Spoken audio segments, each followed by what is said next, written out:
Olá, sejam todos muito bem-vindos, todas muito bem-vindas a mais um programa Alesp em Pauta. O tema de hoje no nosso programa vai ser a campanha de conscientização Fevereiro Laranja, que fala sobre a leucemia.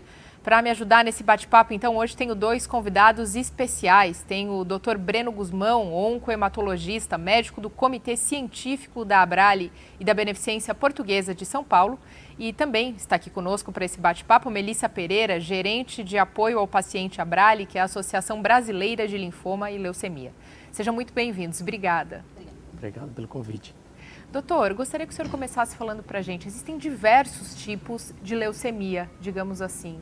Mas dentre esses diversos tipos, existem alguns mais conhecidos ou que acometem mais os brasileiros? Não, deixa só. É importante a gente ter uma ideia do que é a leucemia, que é um tipo de câncer do sangue que nasce na medula óssea, que é aquele tecido aquele que está o tutano do osso, dentro do osso, e que é responsável pela fábrica, né, por fabricação das células do sangue.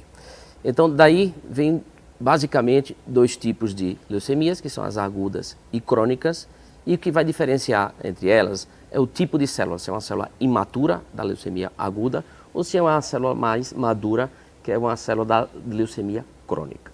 E a partir daí temos as linhagens, se é de uma linhagem mieloide ou se é de uma linhagem linfóide. Tá? Então vamos ter leucemias mieloides crônicas e agudas e leucemias linfóides crônicas e agudas.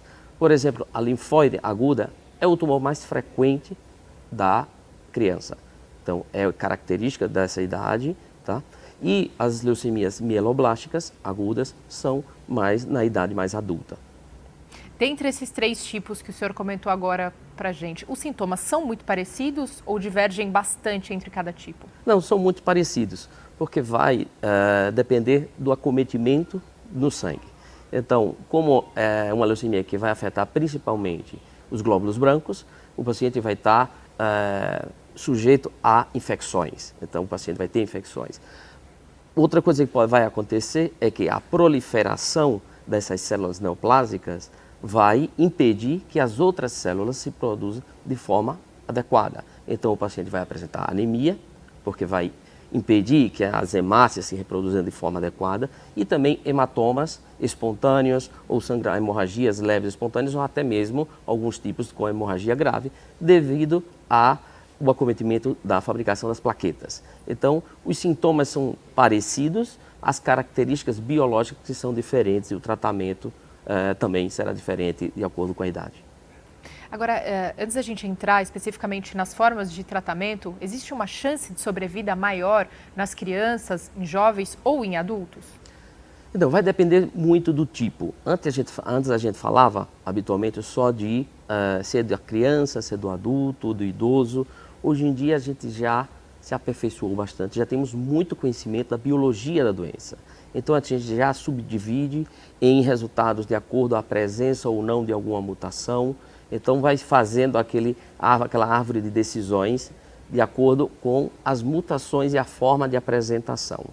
O que eu posso te dizer hoje, a grosso modo, é que a gente evoluiu muito no diagnóstico para conhecer melhor a doença e assim ter alternativas de tratamentos que são quase individualizadas para cada mutação ou até mesmo que sejam para controle quando não existe uma opção de cura, mas que a gente vem evoluindo bastante na opção de tratamento curativo para muitos casos em diversas idades. E o diagnóstico, doutor, ele é feito predominantemente através de exames de sangue ou existem outros tipos de exames que podem ser realizados? Então, os simples exames de sangue é o que te dá, a linha que puxa todo o carretel. Então, o paciente vai apresentar os sintomas que comentei previamente e aí, com um simples hemograma, vamos ver as alterações decorrentes da leucemia. Para o diagnóstico, o que a gente faz? Uma biópsia da medula óssea, que é para avaliar a fábrica do sangue. E aí vamos fazer várias análises do mesmo material, onde vamos ver não só as células neoplásicas, vamos ver as características fenotípicas, ou seja, como ela está, e também vamos fazer estudos biológicos e genéticos para saber que tipo é e qual a melhor alternativa de tratamento. Tem fatores de risco envolvidos, por exemplo, durante o tratamento ou para o melhor êxito de um paciente com leucemia? Sim. Embora a gente veja em todo tipo de situações, né, em todo tipo de formas de vida, vemos que está descrito que pessoas, indivíduos que estão expostos a solventes, a agrotóxicos e tal, são mais propensos a ter. Então, existe uma relação direta e por isso existe hoje tantas leis protetivas do trabalhador que está nesse ramo. Agora, hoje em dia temos outras tantas pessoas que não têm contato, não exposição a agentes tóxicos como benzeno, como agrotóxicos, que sim desenvolvem a doença e aí a gente não sabe qual foi o motivo, o gatilho para começar a doença. Existem alguns fatores que já foram descritos, inclusive o próprio cigarro. O próprio cigarro pode ser uma causa, existem alguns trabalhos demonstrando, e daí a grande importância de que o fumar e câncer de pulmão, não só câncer de pulmão, câncer de bexiga, vários tipos de câncer, inclusive desenvolvimento de leucemias. A hereditariedade é um fator também? A leucemia não é uma doença hereditária. Falei de características genéticas, mas não hereditárias. Por quê? Porque a modificação, a mutação genética é apresentada na célula doente e não no paciente. Tá? Existe uma pequena fração de pacientes que existe uma hereditariedade, mas é muito raro e é mais frequente em crianças, quando a gente vê, mas são muito poucos casos em que teve o pai com essa doença, o filho com essa doença, mas realmente é uma porcentagem muito baixa. Melissa, tem aumentado o número de casos de pessoas com leucemia? Sim, a gente tem, né, até através do INCA, né, o nosso registro de base populacional, que sim, que a gente já tem um aumento aí na população, né, com relação a leucemias. E aí, como o Dr. Breno falou, tanto as agudas como as crônicas aí, né, nossos índices indicam. E, né, o nosso objetivo aqui, primeiramente, é falar um pouquinho, né, da campanha também, falando da uma forma da gente estar conscientizando justamente a população para saber sobre esse tipo de leucemias, né, vamos falar aí nas leucemias em gerais, para que eles procurem também, né, o acesso mais fácil ao tratamento, né? Em termos de informações com relação à importância da campanha, o que você acredita que falta mais hoje de informação ou de acesso das pessoas com relação aos tipos de leucemia? Eu acho que é conhecimento mesmo, né? Conhecer sobre o que é essa doença e procurar ajuda o quanto antes. O que a gente percebe é que muitas das pessoas acabam postergando, né, o acesso aí ao médico, acesso a um posto de saúde. E aí acaba que a gente recebe, né, os casos aí um pouco mais, a evolução da doença. Muitas vezes a gente tem casos de pacientes que chegam, né, e em uma semana acabam vindo a óbito porque não conseguiram ter acesso aí, ou mesmo ao médico, né, especialista, ou mesmo ao tratamento digno.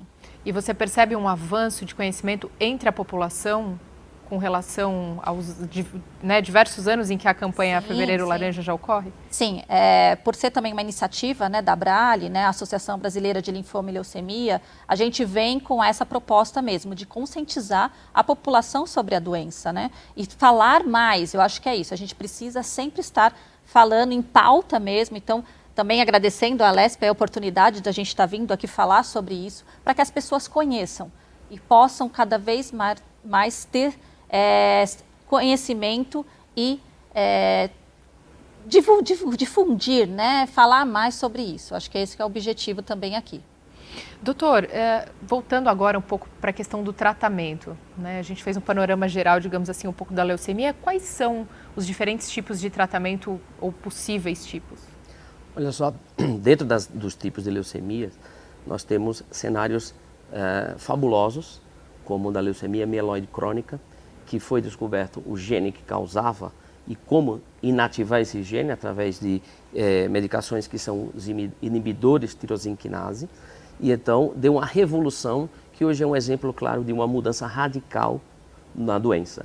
Esses pacientes eram acometidos por uma doença muito grave, que quase todos teriam que ir a uma tentativa de transplante de medula óssea para tentar a cura, e hoje apenas com comprimidos via oral controla a doença, desaparece e o paciente tem uma vida absolutamente normal. Ou seja, foi, quiçá,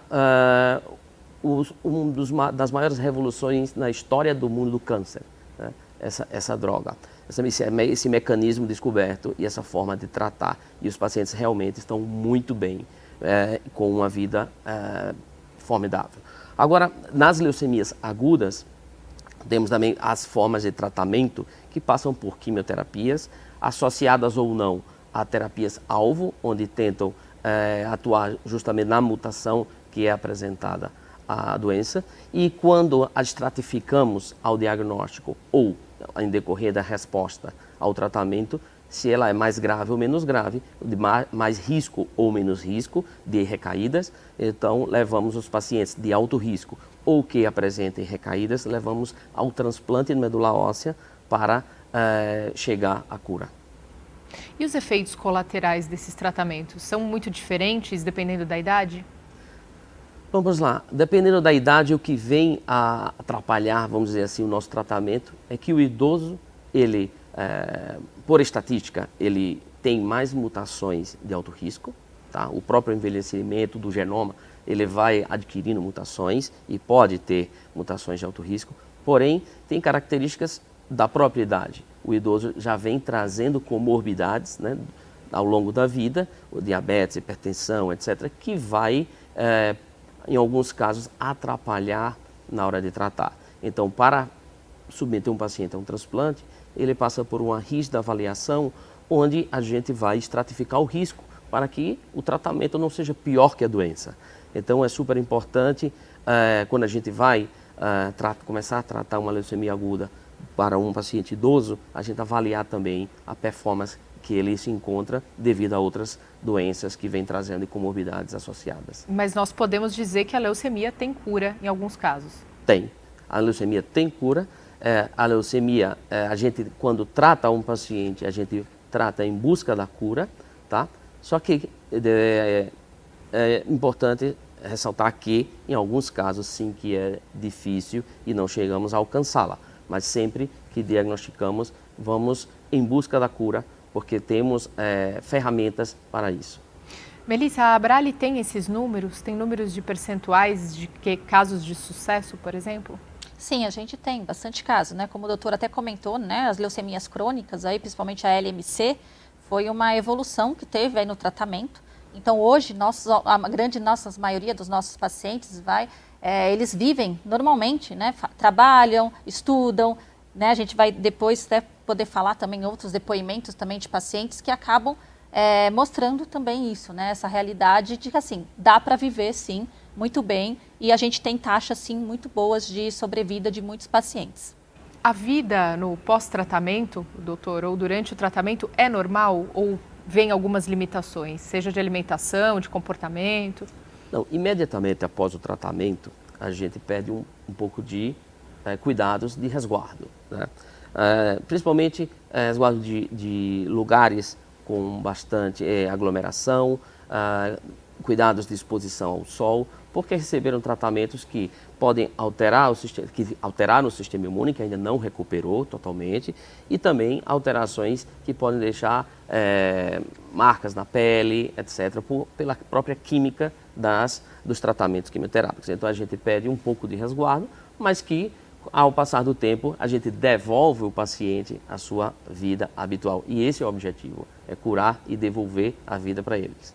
O que a gente fala sempre é que agora você está com a gente para um tratamento, é um parêntese na sua vida, e depois disso você volta a fazer as suas atividades. Melissa, e como é trabalhada essa parte, principalmente psicológica, entre as crianças e jovens, adolescentes?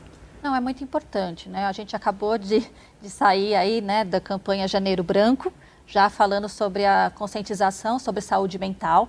Então, acho que isso é muito importante. Então, além das crianças, jovens, cuidadores também, que é muito importante a gente trabalhar a família também, né? E também os adultos. Então, a gente tem, né, um trabalho que a gente faz dentro do Departamento de Apoio ao Paciente da Abrale, que é oferecer esse tipo de suporte, de apoio psicológico a esse público. De forma gratuita? Tudo de forma gratuita. E aí a pessoa que tiver interesse, então, em recorrer a essa ajuda, como faz? É só entrar em contato através dos nossos canais, pode ser redes sociais, o nosso telefone 3149-5190, ou através também do nosso WhatsApp, que também é o mesmo número, 31495190, ou através do nosso e-mail, abrale@abrale.org.br. E entre esses canais de ajuda, o que você descreveria? Imagino que tem um acompanhamento terapêutico. Sim, a gente tem. A gente faz um acompanhamento aí com esses pacientes que entram em contato com a gente. A gente oferece desde telemedicina, segunda opinião médica, né? Através do apoio psicológico, jurídico, o apoio social também, que é muito importante, né? Através também de reinserção social, mercado de trabalho. A gente tem vários programas, Projeto Bem-Estar, Programa de Qualidade de Vida, através também do nosso projeto de navegação de paciente. Então, a gente faz várias ações em prol do paciente em si. Agora, falando de pacientes, sobre pacientes, eu gostaria de convidar mais um personagem que vai integrar esse nosso bate-papo. É Tiago Andrade, brasileiro, engenheiro e paciente de leucemia e voluntário do Comitê de Pacientes da Abrale. Seja bem-vindo, Tiago. Eu agradeço a oportunidade, obrigado a Abrale, que é uma mãe para todos os pacientes.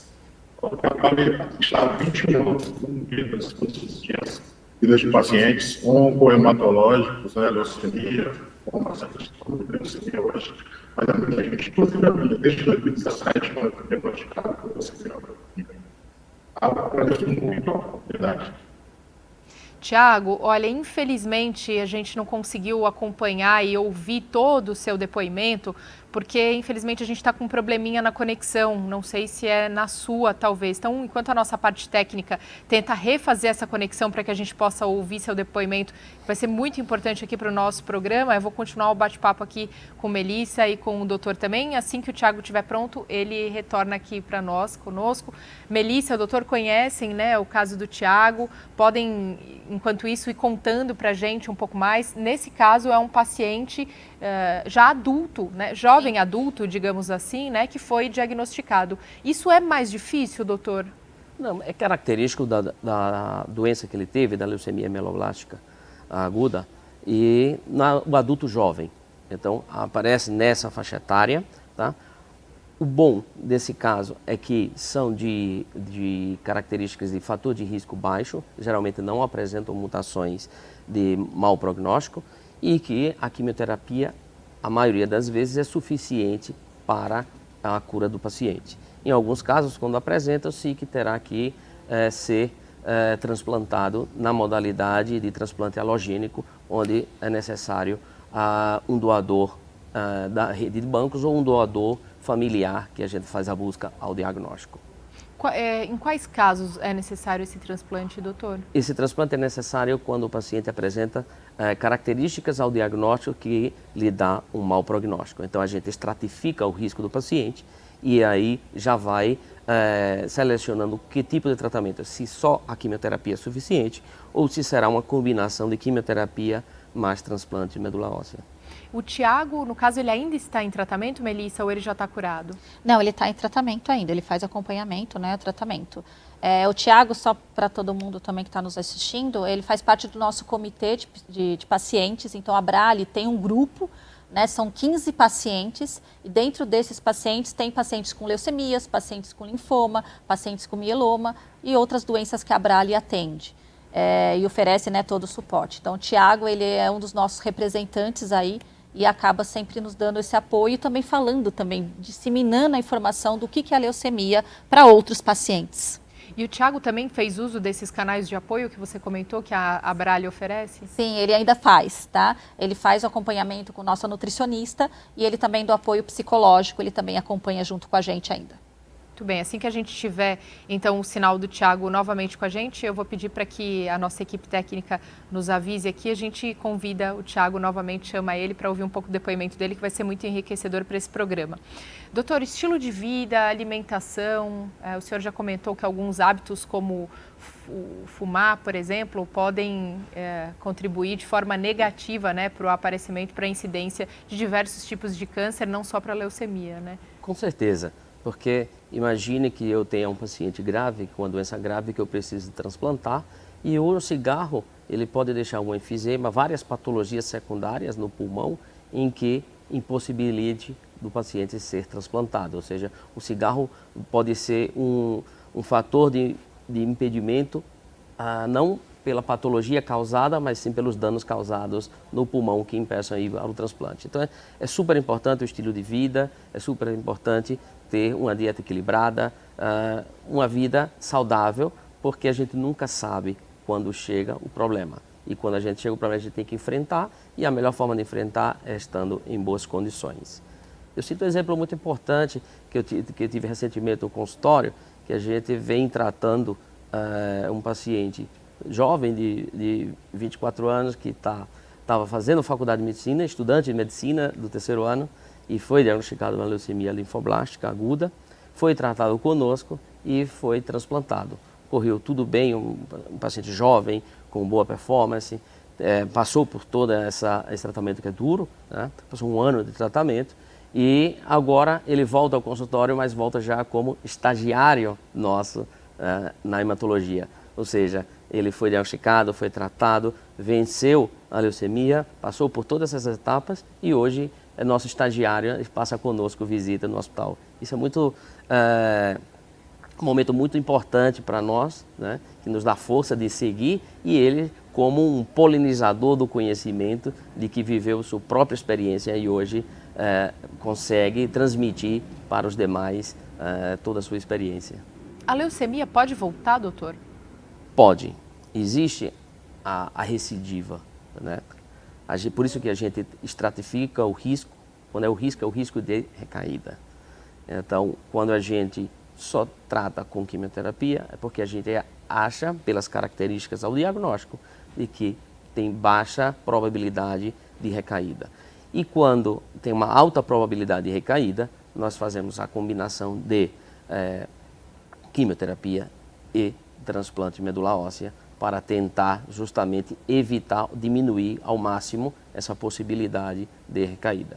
Existe uma nova modalidade de tratamento que é para os pacientes em recaída com leucemia linfoblástica aguda pediátrica ou até 25 anos, que é a nova modalidade de tratamento, que é o chamado CAR-T-cell, que a gente coleta linfócitos do paciente, manipula geneticamente no laboratório e ensina a esses linfócitos dos pacientes a reconhecerem a doença, as células doentes. Então a gente prepara o paciente com a quimio leve para baixar o sistema imune do paciente e injetar novamente esses linfócitos treinados em laboratório, que são os CAR-T-cell, e estamos tendo uns excelentes resultados com essa modalidade de tratamento. Mas é importante a gente deixar claro para quem nos acompanha, doutor, que essa modalidade, a CAR-T-cell, ainda não está disponível para todo mundo, né? Exatamente. É uma técnica extremamente nova, ainda estão alguns grupos, né, sendo realizados. Exatamente. É importante ver que temos o futuro promissor e que temos opções e possibilidades para os pacientes que não conseguiram ser curados na primeira etapa. Melissa, é importante a gente falar também das campanhas que a Abrale realiza durante o mês Fevereiro Laranja por todo o estado. Né? Sim. A gente tem 12 representantes regionais, então a gente também realiza essas campanhas em loco, né, na própria cidade, como uma forma também da gente estar difundindo cada vez mais a informação sobre a leucemia e conscientizando a população. Né? O mais importante aqui, por que a gente quer da campanha, né, Fevereiro Laranja, é conscientizar sobre o diagnóstico precoce. Então, esse é o nosso objetivo, para que as pessoas consigam, quanto mais a gente difundindo e falando sobre a leucemia em várias redes sociais, na mídia, né, em televisão, a gente consegue aí atingir aquelas pessoas que não conseguem, não sabem do que é a doença, manifestando alguns sinais e sintomas, como o doutor já falou, eles consigam procurar ajuda o quanto antes.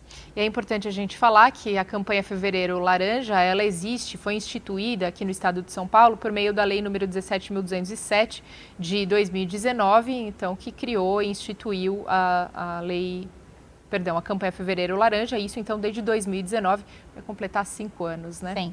Agora, doutor, temos uma outra lei também que institui o Sistema Paulista de Cadastro e Doação de Medula Óssea. O senhor falou por diversas vezes sobre quando a doação, né, e o transplante de medula é uma opção no tratamento de alguns desses pacientes. Qual é a importância, então, também dessa doação? Como é feito esse processo? Não, essa doação é super importante. O cadastro, né, da sociedade é super importante porque você pode salvar uma vida. Você nunca sabe quem é sua cara metade, né? Mas que você pode ajudar uma criança, um adulto ou um idoso que vai precisar como a única opção de tratamento o transplante, a única opção de cura, esse transplante de medula óssea. Então é super importante a conscientização da necessidade de um cadastro, porque ali pode ser a cura de uma pessoa. E como fazer isso? Hoje, em qualquer hemocentro da sua cidade, vai procurar informação, lá eles vão disponibilizar toda a informação e fazer o cadastro. Ponto 2, se é um novo doador, que seja de 18 aos 35 anos e que se já está cadastrado, ele pode doar até os 65 anos. Então, é super importante a população estar alerta, porque isso pode ser um caminho que pode ser a salvação de uma pessoa. Doutora, aquelas perguntas que todo mundo tem curiosidade, né? Quem não é parente pode doar também? Se eu fizer a medula que eu doei, pode servir para um desconhecido? Sim, contamos inclusive com a rede internacional. Quando a gente solicita um doador para um paciente, a gente solicita que vai para o cadastro nacional e o cadastro internacional. Muitas vezes recebemos no hospital medula óssea de pacientes da Europa, dos Estados Unidos, diversos locais. Então é super importante o que é a conscientização que você pode salvar a vida de alguém, não necessariamente de um familiar, mas de alguém. E que se a doença chegar na porta de casa, vai ter alguém do outro lado do mundo que também está disposto a salvar alguém da sua família. E o processo de doação é como o de doação de sangue, por exemplo? Então, hoje em dia, temos duas formas, né, de coleta de células-tronco, que são as células que vamos coletar. A primeira fase, o paciente apenas vai fazer um exame de sangue para ver compatibilidade. Quando encontramos um paciente que seja compatível com esse doador, então entramos em contato com o doador para então fazer novas coletas de sangue para poder fazer o estudo comprovatório e a partir daí programar a coleta. A coleta pode ser de duas formas, ou por sangue periférico, tá? Onde a gente conecta o paciente a uma máquina para circular o sangue e é um circuito fechado onde ele passa pela máquina e devolve o sangue para o paciente e essa máquina tem a capacidade de selecionar as células que queremos. A outra forma é em centro cirúrgico, onde a gente vai fazer pequenas perfurações na bacia do paciente e aspirar as células-tronco que está dentro do osso que contém maior quantidade de célula-tronco. Então são essas duas formas, uma ambulatorial, através de sangue periférico, através de um catéter que é implantado, e a outra em centro cirúrgico com aspirações no osso. E aí, Melissa, essas aspirações no osso são as que deixam todo mundo mais aflito, sim, né? E quando você pensa em, ai meu Deus, eu preciso doar uma medula, já se imagina isso, né? Uma seringa chegando no seu osso, você já imagina que vai ser muito doloroso e aí as pessoas têm toda essa fantasia em torno e acabam não doando. Imagino que a campanha Fevereiro Laranja também conscientize, sim, as pessoas para essas formas. Com certeza. Eu acho que é importante, né, até informar isso, né, que por mais que assim, igual o doutor acabou de falar, dentro do centro cirúrgico, o paciente vai estar anestesiado, então, lógico, posteriormente, depois, né, do procedimento, ele vai sentir alguma dor, lógico, local, por conta mesmo dessa punção, né, mas não é nada assim, né, tão trágico, né, que o paciente se recupera logo, né, então logo a pessoa já não vai nem estar sentindo. Eu acho que o mais importante é saber o bem que ele está fazendo ao próximo, né? Nós temos um caso até que é bem interessante de Santos, que é uma familiar, né, que doou 3 vezes medula óssea para 3 pacientes diferentes. Então, acho que isso já mostra aí a importância, né, de fazer o bem, né, a quem. Não, e é importante ressaltar de que a doação é um ato altruísta, né, e vai ajudar. Então, todos esses programas de ajuda os doadores são protegidos, a gente jamais ia colocar em exposição em uma situação de risco para um doador que queira fazer um ato tão bonito e que pode salvar uma pessoa. Então, a gente protege muito e faz o programa de doação um sistema muito, muito cuidadoso para que não aconteça absolutamente nada com os doadores. Agora, doutor, uma curiosidade, né? Em quais casos a pessoa só pode doar a medula retirada, extraída da bacia? Não, existem alguns protocolos, e, por exemplo, em crianças, algumas doenças infantis e também algumas doenças adultas que preferimos fazer em coleta em bacia. Ou seja, são nuances de protocolos de estudos clínicos que mostraram melhor ser de uma fonte ou de outra, mas que hoje em dia, diria eu que 80% dos casos são retirados por sangue. Nesses casos em que o protocolo indica que seja retirado da bacia, é como se essa medula ela fosse mais eficaz? Não que ela seja mais eficaz, a gente olha a taxa de rejeição, olha a taxa de enxertia, de que enxerta melhor. Então, alguns tipos de doenças, tá, que a gente opta por essa forma de coleta na bacia. Muito bem, antes da gente continuar com esse nosso bate-papo, vou precisar chamar um rápido intervalo e na volta continuamos falando mais sobre a campanha Fevereiro Laranja e a conscientização contra a leucemia. A gente te espera.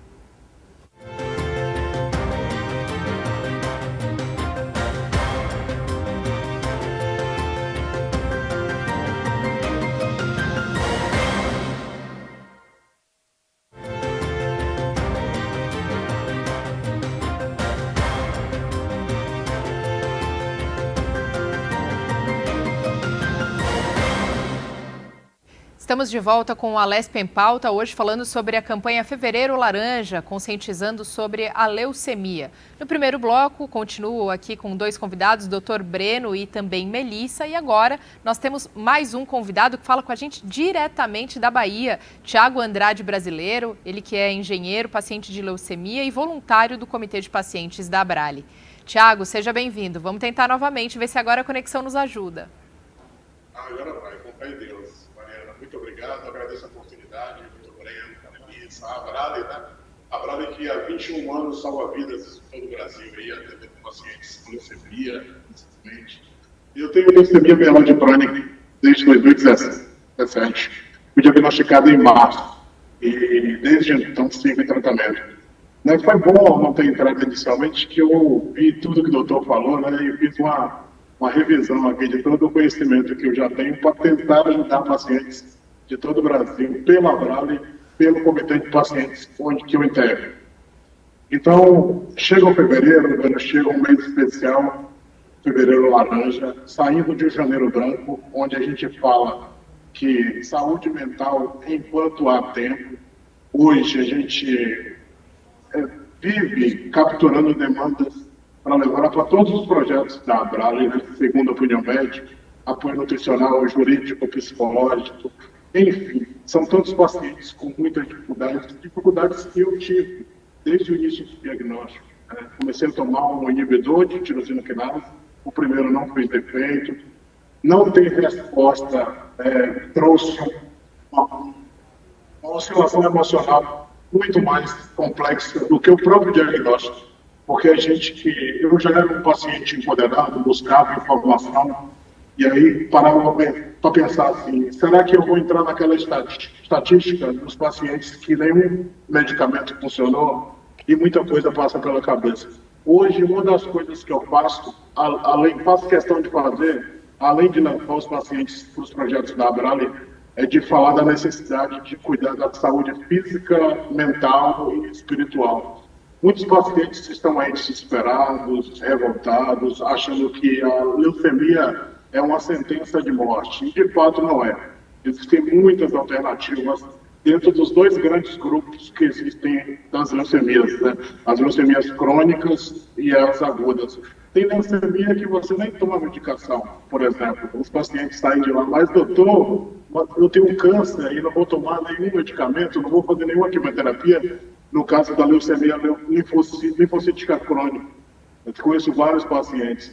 E a gente vai se envolvendo com pacientes do Brasil inteiro, ao longo dos grupos, que a visibilidade que a Abrale me trouxe, como apresentador da TV Abrale, por exemplo, entrevistando diversos pacientes, diversos médicos, referências na área hematológica, chegaram até a mim, após isso, muitos pacientes querendo ajuda, querendo apoio, precisando de amparo, e encontraram na Abrale essa solução, esse acolhimento, esse afago inicial que faz muito bem num momento muito delicado de nossas vidas. Então, eu sigo em tratamento, sou paciente de leucemia, trabalho, jogo futebol, pedalo todos os dias, incorporei a atividade física de forma mais intensa, justamente para poder falar com mais propriedade sobre cuidar da saúde física, mental e espiritual. E aí, hoje, eu posso dizer que eu vivo uma vida muito próxima da normal. Alguns pacientes custam a entender o que é isso, mas também não fazem nada, infelizmente, para entender como é isso.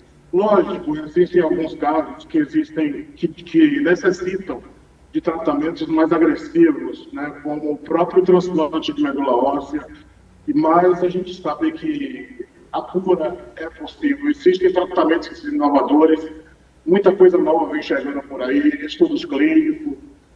O ESH, por exemplo, o principal congresso a nível mundial hematológico, todo ano chega aí e os hematologistas, né, chegam trazendo muitas novidades.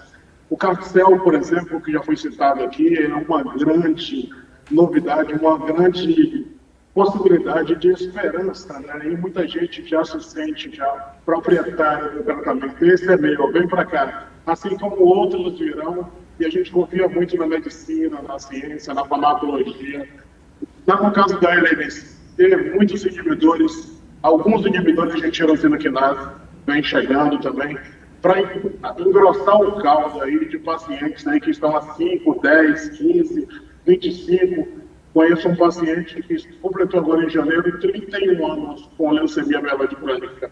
Lógico, infelizmente, nem todos são assim. Alguns, infelizmente, acabam nos deixando. Mas a gente segue por eles, por nós, pelos que virão, e a gente segue na luta aí, tentando ajudar o próximo, fazendo bem, sem olhar a quem. Tiago, fica aqui com a gente, então, nesse bate-papo.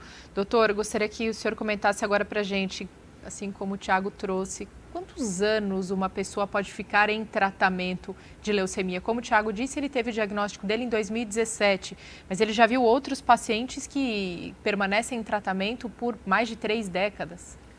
Então, esse é um tipo, como eu falei no bloco anterior, que é um tipo específico, que é a leucemia mieloide crônica, que nos anos 2000 foi quando foi lançado esse tipo de tratamento, que era um tratamento que desligava a leucemia, essa mutação que provocava a proliferação desordenada das células, era inativada através desse remédio.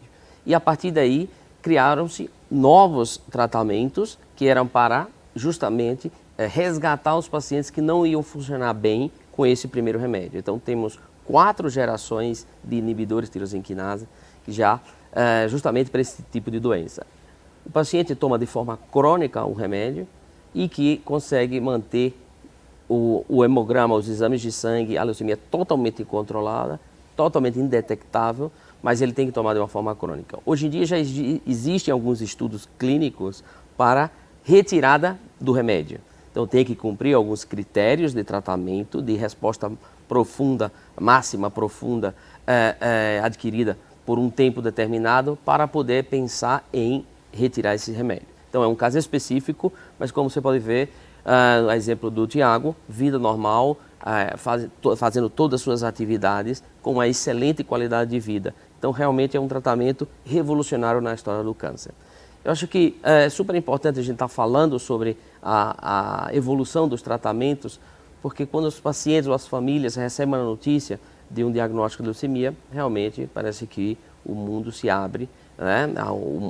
Abre-se um buraco e que não sabemos que fim vai ter essa história. E nós estamos convivendo com a melhor fase da história da hematologia, em que nos últimos anos vem acontecendo tanto estudos clínicos positivos com melhorias nos desfechos dos pacientes, que realmente a gente tem que apostar em que cada vez mais teremos novos tratamentos com excelentes resultados. Na leucemia linfocítica crônica, por exemplo, que é uma leucemia típica do idoso, o Tiago lembrou bem, Muitos dos casos, a maioria dos casos, não precisa de iniciar um tratamento imediatamente. Embora seja um tipo de leucemia, ela é uma forma mais branda de células maduras e que não precisa, nem sempre precisa, iniciar um tratamento no diagnóstico. Mas quando é necessário tratar, antigamente tratávamos os idosos com quimioterapia, passamos a tratar com quimioimunoterapia e hoje tratamos com drogas-alvo, onde vai na alteração, onde está a alteração na biologia da doença e vamos atuar ali para poder frear essa doença. Esses tratamentos hoje dão mínimo 5 anos de sobrevida livre de progressão, ou seja, que o paciente está livre de qualquer tipo de recaída e quando precisa de trocar o remédio, ele tem mais outros 5, 7 anos de tratamento, ou seja, com uma qualidade de vida extraordinária. Ou seja, estamos realmente evoluindo muito.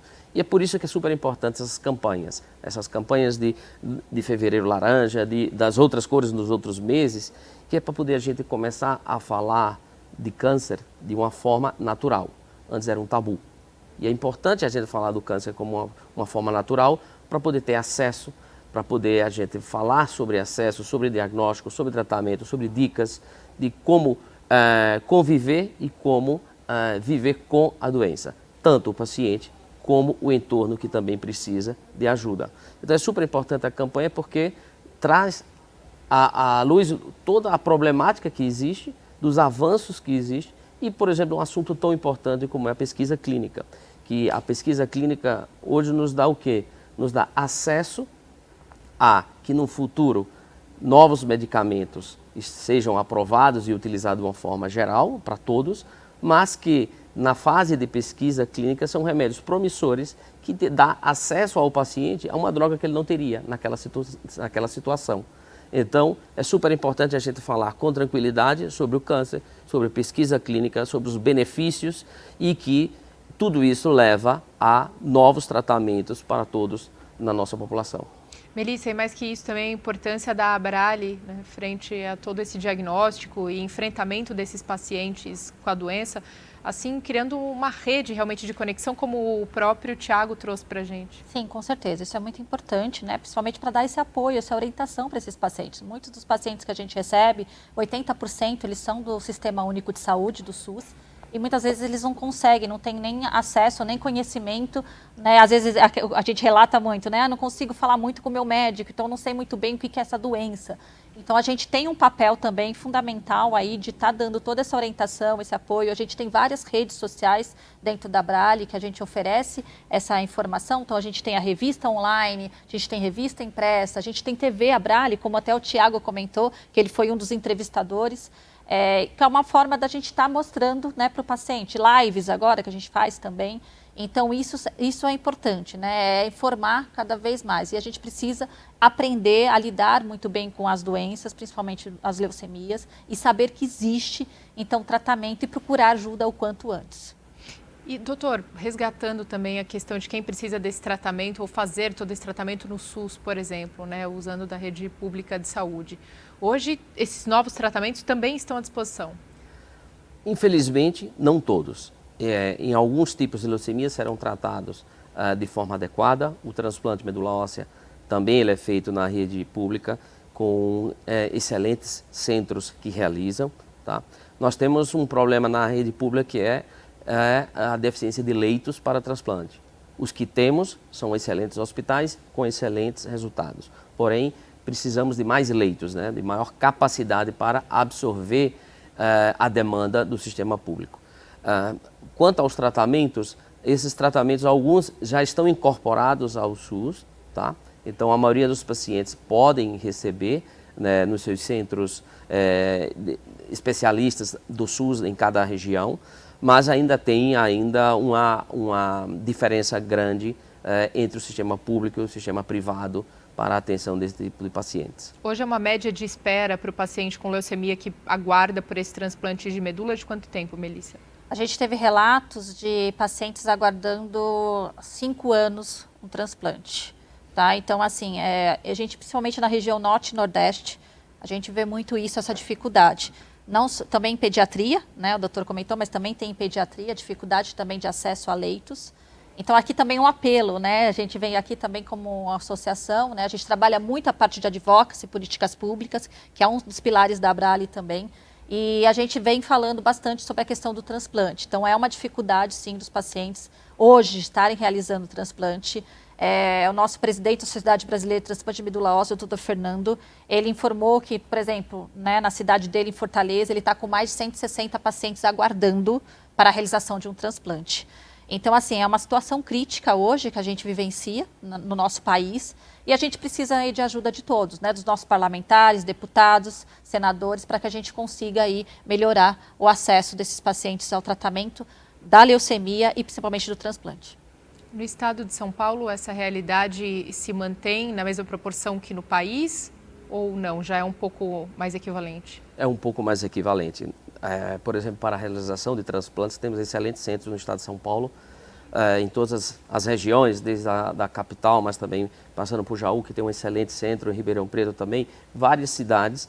Em Campinas temos os centros também, ou seja, é bem provido, nunca suficiente, mas é bem provido de centros de excelência em hematologia na rede pública. Mas, como eu falei, precisa realmente um apoio.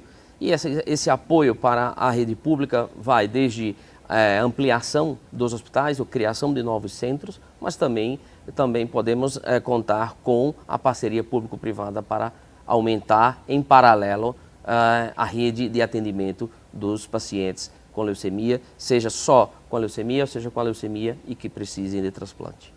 E aí, Tiago, gostaria de finalizar o programa de hoje com uma mensagem, que você deixasse, por favor, uma mensagem aqueles pacientes com leucemia, como você abriu a sua fala dizendo, né, as pessoas, ao receberem o diagnóstico de leucemia, acreditam que é o final da vida e, graças a diversos tratamentos, diversas novas tecnologias, isso não é mais uma realidade, né? Muitos pacientes encaram a leucemia como uma sentença de morte, né? A gente viu um caso recente agora, muito recente, não esqueci o nome dela, mas da filha do Roberto Justus, e está muito divulgado, muita gente repercutindo, mas a gente aí tem muita gente boa recebendo o diagnóstico, passando por todas as etapas, todos os desafios, encarando como um chamado e entrando no engajamento da causa. A gente percebe aí, por exemplo, a Suzana Vieira, atriz global, famosa, nos ajudando na divulgação, da conscientização sobre a própria leucemia linfocítica crônica que eu falei aqui, que o Dr. Breno falou. E assim a gente vai, cada vez mais, construindo essa conscientização. Né? Por fevereiro laranja, por março laranja, por abril, que laranja seja o ano inteiro. Assim como o branco do janeiro, da saúde mental, seja o ano inteiro também. E assim a gente vai fazendo com que todos entendam que o desafio veio. Mas é muito importante que a gente entenda que existe apoio, que existe ajuda, acolhimento, muitos projetos, estudos e pesquisas, que não é de fato uma sentença de morte, e que cada organismo é único. E muito importante, a gente fala sempre, paciente informado é paciente empoderado. Dessa forma, é muito importante buscar aquela informação precisa, corrigida, atualizada e principalmente positiva. Nada de doutor Google. Doutor Google até ajuda naquela hora do desespero, mas focar um tratamento, a terapia em cima do Google, não. Confie no seu médico, no seu hematologista. Busque informação positiva. A Melissa falou aí sobre as fontes de informação da Abrale, informações riquíssimas, sempre atualizadas, com o comitê científico, com o comitê médico, sempre à disposição da gente. Então, a outra sugestão que eu dou para pacientes de todo o Brasil, diagnosticados, recém-diagnosticados, curados, que se engajem, é muito importante, sempre tem alguém precisando da gente. E paciente fala a mesma língua do paciente. Não substitui o médico, não substitui a medicina, a farmacologia, mas paciente fala a mesma língua de paciente. E muitos pacientes não sabem que existem as redes sociais, WhatsApp, Instagram, Facebook, e depois que descobrem, se eu soubesse, minha vida no início tinha sido muito mais fácil, meu diagnóstico, meu tratamento, a condução de tudo isso. Então hoje eu me sinto bem principalmente porque eu dei acesso a todo esse núcleo que faz parte. Eu busco saúde mental, faço terapia, tenho uma psiquiatra, faço atividades físicas e tenho uma disciplina espiritual. Sou disciplinado. Uma das coisas também que fazem muita diferença é a aderência, é tomar as medicações na hora certinha, no dia certinho, disciplina. Disciplina, disciplina e disciplina. Isso foi fundamental para o sucesso de qualquer tratamento. E contem com a Abrale, contem com a gente do Comitê de Pacientes da Abrale. Somos pacientes que nos denominamos multiplicadores do bem. Estamos aí, várias patologias, não só leucemias, mas várias patologias da hematologia, dispostos para ajudar a salvar vidas. Que Deus nos abençoe. Obrigado pela oportunidade. Muito bem, agradeço demais a você, Tiago, por ter compartilhado com a gente aqui o seu depoimento, também a sua presença no Alesp em Pauta de hoje, desejando sempre uma ótima sorte a você, no seu tratamento e, claro, todos os outros pacientes. Obrigado. Agradeço também a presença hoje aqui nos estúdios do Dr. Breno, da Melissa, foi um grande prazer. Obrigada. Obrigado a você pela oportunidade. Obrigada também pela oportunidade de estar aqui novamente. E claro, né, a gente sempre agradece a sua audiência, a sua presença. E você já sabe, a gente se encontra ao longo da programação da Rede Alesp. Até breve.